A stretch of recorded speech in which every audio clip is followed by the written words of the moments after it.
You leave me with a choice between two things. One I know to be horrific, which is living without being able to pass on my knowledge.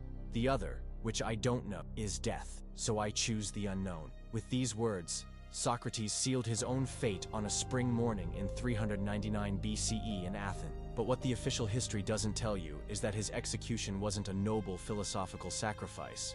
It was the result of a brutal political conspiracy, driven by petty personal motives, that employed refined psychological torment during 3 years of imprisonment before forcing him to take his own life. Today you'll discover that Socrates' death was far more calculated and cruel than romanticized accounts suggest, that his accusers had sordid personal motivations that had nothing to do with religion or morals, and that the hemlock he drank may have been deliberately adulterated to prolong his agony. But first, you need to understand how 3 resentful men managed to manipulate the Athenian justice system to legally assassinate the most influential philosopher in history. His true enemies weren't abstract defenders of religion or morality. They were specific men with deep personal grudges. For over 2 decades, Socrates had used his philosophical method to publicly humiliate prominent figures in Athens, exposing their ignorance before crowds. He didn't do this out of malice, but from a philosophical compulsion. He had consulted the Oracle of Delphi, which declared him the wisest man in Greece, and he interpreted this as a divine mission to demonstrate that no one truly knew anything. Socrates would approach politicians, poets, craftsmen, and other respected citizens, feigning admiration for their wisdom, and then bombard them with seemingly innocent questions. Gradually, through relentless logical questioning, he demonstrated that his interlocutors didn't understand even the most basic concepts they claimed to master. The process was public, humiliating, and created a legion of powerful enemies. Often, his conversation in these inquiries grew vehement, and then his interlocutors would strike him with their fists or pull out his hair. In most cases, Socrates was scorned and ridiculed, but he patiently endured all these abuses. Physical violence against him became so common that witnesses report incidents of Socrates being beaten in public squares by furious men whose ignorance he had exposed. Anytus was a wealthy leather tanner and democratic leader who had played an important role in the armed resistance that overthrew the tyranny of the 30 and restored democracy. But Anytus harbored a personal hatred for Socrates. His son had become a disciple of the philosopher and now mocked his father's gods, turning against him.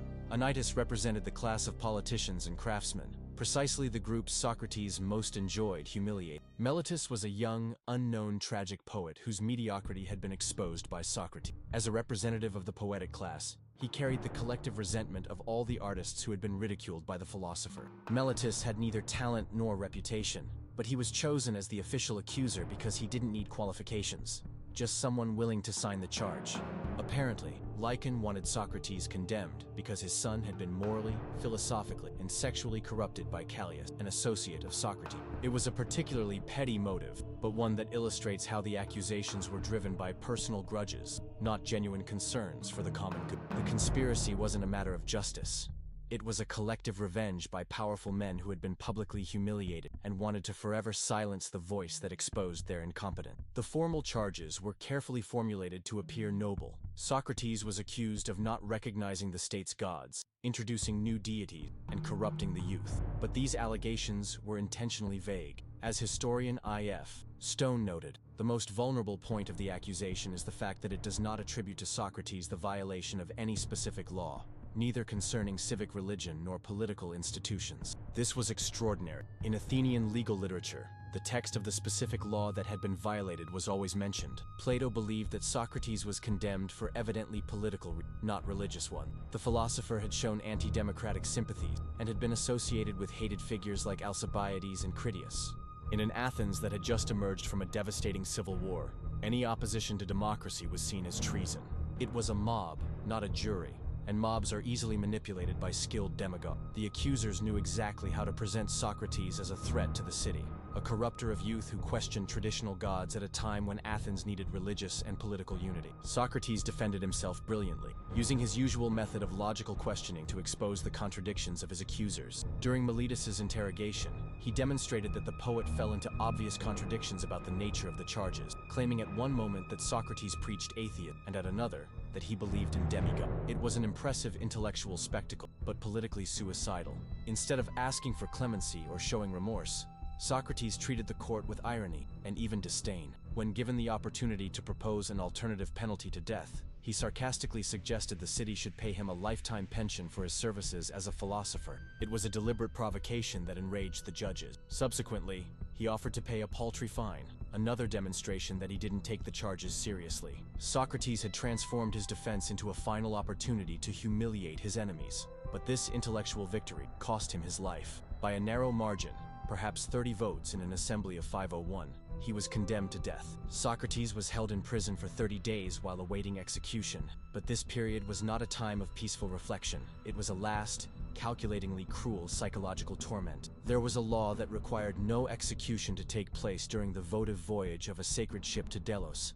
So Socrates remained in chains for 30 days, under the custody of 11 magistrates in Athens responsible for policing and prison administration. During these weeks, he was subjected to systematic psychological pressures. Friends like Crito visited him regularly, not to console him, but to try and convince him to escape. They had bribed the guards and prepared an escape route. All Socrates had to do was accept. But these offers of salvation were not acts of kindness. They were refined psychological torture. For a man who had dedicated his life to the pursuit of truth and intellectual integrity, this was an impossible choice. His enemies knew this. They offered him an escape they knew he could never accept. His friend Crito criticized him for abandoning his children when he refused to attempt to flee to avoid his execution. This criticism was particularly cruel because Socrates was a devoted father, but he had been forced to choose between saving his life and maintaining his philosophical integrity. It was a perfect psychological trap. Either choice would cause immense suffering. He knew exactly what awaited him. First would come the paralysis of the extremities. Then, the gradual ascent of numbness through the body until his respiratory muscles failed, and he died of asphyxiation, remaining conscious until the very end. Hemlock was known to cause ascending muscular paralysis. The effects began in the feet and legs, gradually climbing through the body. The victim remained fully conscious, while progressively losing control over their body. It was a psychologically torturous death. The mind remained clear while the body transformed into a paralyzed prison. Roberto Pelta, a poison expert, noted that the symptoms described by Plato don't exactly match the known effects of pure hemlock. Dr. Pelta now subscribes to the theory. Probably in Socrates' case, the hemlock was combined with opium so that he was unaware of his situation until the very end, as hemlock does not affect the brain. The opium masked the initial stages of paralysis, making Socrates believe death would be peaceful. Only when the poison reached advanced stages would he have realized what was truly happening. It was a final betrayal. His executioners wanted him to die believing a lie about his own execution. The execution itself was a carefully orchestrated spectacle. Socrates wasn't simply executed, he was forced to execute himself. The executioner handed him the cup of hemlock, but the philosopher had to drink it voluntarily. It was a final humiliation, turning the victim into an accomplice in his own death. This man, at intervals, felt his feet and legs. Then, pressing his feet more firmly, he asked if he felt anything. The executioner was testing the progression of the paralysis, scientifically monitoring Socrates' death like a medical experiment. In a first phase caused by the excitation of the central nervous system, tremors, paresthesias, neuralgias, delirium, hallucinations, and even convulsions. Then, a progressive paralysis develops that affects the respiratory muscles until asphyxiation occurs within a few hours, without the level of consciousness deteriorating in the slightest. It is striking that Plato's description does not specify the violent symptoms of hemlock. This omission suggests that Plato deliberately downplayed the most brutal aspects of the execution. As a devoted disciple, he wanted to preserve Socrates' image as a serene martyr, not an agonizing victim. But the medical reality of hemlock tells a different story. Socrates spent hours conscious while his body progressively transformed into a paralyzed prison. Asclepius was the god of medicine, and sacrificing a cock was a ritual of gratitude for recovery from an illness. Socrates was thanking the gods for finally being cured of life, a bitter irony considering he had been executed for supposedly disrespecting the gods. But these words also reveal something more sinister. Socrates was conscious and rational until the very end, capable of making complex philosophical jokes as he died. This confirms that hemlock keeps the victim mentally lucid throughout the progressive paralysis, a characteristic that makes this form of execution particularly. Socrates' execution set a terrible precedent. It demonstrated how democratic societies can use seemingly just legal procedures to eliminate dissenting voices.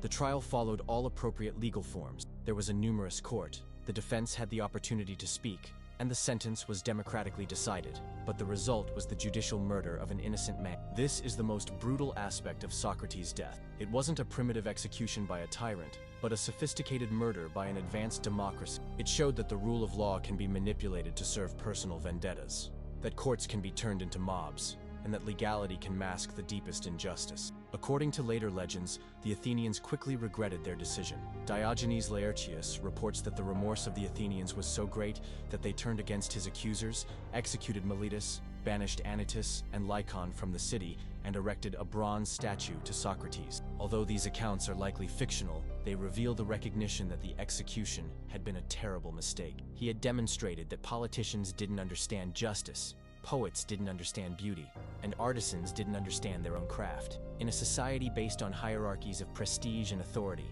this was revolutionary and dangerous. Socrates had also demonstrated that real knowledge was rare and difficult, that most people lived in comfortable illusions, and that questioning those illusions was painful but necessary. This message was intolerable for a democracy that relied on the fiction that all citizens were equally capable of making important political decisions. By condemning him for crimes he hadn't committed, based on vague accusations and petty personal motives, they precisely demonstrated the kind of ignorance and injustice he had dedicated his life to exposing. Socrates' execution was far more brutal than we imagine, because it forces us to confront an uncomfortable truth about human nature. We are capable of transforming any system, no matter how just it seemed, into a tool of revenge and oppression. The trial of Socrates wasn't an aberration in a normally just democracy. It was democracy functioning exactly as designed, allowing the majority to eliminate an inconvenient minority. His distrust of democracy, expressed in works like The Republic, was forged in the prison, where he saw his master slowly poisoned by a system that proclaimed itself just. Socrates' death didn't just end a life, it transformed his most brilliant disciple into a permanent critic of Athenian democracy. Today, when we cite Socrates as an example of intellectual integrity and moral courage, we rarely remember that he paid for those virtues with an agonizing, solitary death. His execution wasn't a noble sacrifice for abstract principle. It was the result of a corrupt system that used legal procedures to commit murder. The hemlock that killed Socrates wasn't just a physical poison. It was a symbol of the toxicity that emerges when societies decide certain ideas are too dangerous to be tolerated. And the most brutal lesson of all is that this toxicity can arise not just in obvious tyrannies, but in the most advanced and supposedly civilized democracy. When Socrates chose death instead of exile, he wasn't making a heroic choice. He was being forced by his enemies to choose between two forms of destruction. They knew he could never accept escape without betraying everything he believed in. It was a perfect trap, turning his integrity into a weapon against him. It was a perfect murder, so perfect that for centuries it was celebrated as an example of how the law should work. Only when we understand Socrates' execution for what it truly was, a political assassination disguised as a fair trial, can we fully appreciate the courage he demonstrated and the price he paid for his intellectual integrity. He didn't die as a serene martyr calmly sipping a potion. He died as an agonizing victim of a corrupt system, maintaining his dignity until the very end. As his body gradually paralyzed, his breath failed. And perhaps the bitterest irony is that his executioners achieved something he had never achieved. They truly taught posterity something. They taught us that no legal system is immune to corruption, that fair procedures can mask deep injustices, and that democracy can be as lethal as any tyranny when it decides certain voices must be silenced forever.